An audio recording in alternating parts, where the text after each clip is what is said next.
মায়ারানী দেবী ৪৪ জায়গায়, তার নাম ৪৪টা জায়গায়, টাইটেলটা আলাদা, ছবিটা এক, স্বামীর নাম এক, মায়ারানী দেবীর নাম এক, শুধু টাইটেলগুলো চেঞ্জ হয়ে গিয়েছে। এরকম একটা মায়ারানী দেবী তো নেই।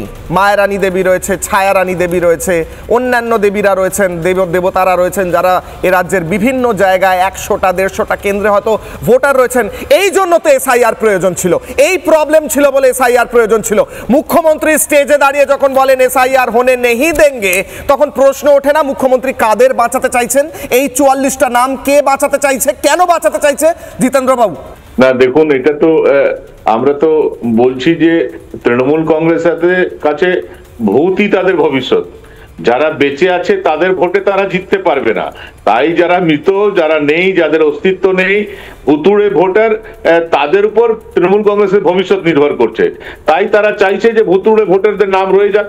তাই এবং সবচেয়ে বিস্ময়কর বিষয় হলো যে মায়ারানী নিজে জানেনই না, অনেক ভোটার নিজেই জানেনই না যে তাদের নাম ইউজ করে আরো বিভিন্ন জায়গায়, কোথাও ৪০ জায়গায়, কোথাও ৫০ জায়গায় তাদের নাম রেখে দেওয়া হয়েছে।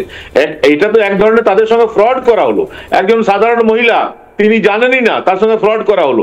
মায়ারানী ঘটনা আপনারা জেনেছেন, এইরকম আরো এখন পর্যন্ত আমরা কাল থেকে আজ অব্দি আরো ১৭ জনের নাম পেয়েছি, যাদের নাম কোথাও ১৮ জায়গায়, কোথাও ২০ জায়গায়, কোথাও ২২ জায়গায় আছে। সেটা আমরা ইলেকশন কমিশনকে জানাচ্ছি। এটা কেন করছেন? তার মানে ওনারা জানেন যে প্রকৃত ভোটার যদি রয়ে যায়, তাহলে প্রকৃত ভোটারের ভোটে ওনারা জয়লাভ করতে পারবেন না, আর ক্ষমতা ছেড়েও থাকতে পারবে না। ক্ষমতার এমন লোভ তাদের যে ক্ষমতা ছেড়েও থাকতে পারবেন না, তাই তারা এই পন্থা বেছে নিয়েছেন।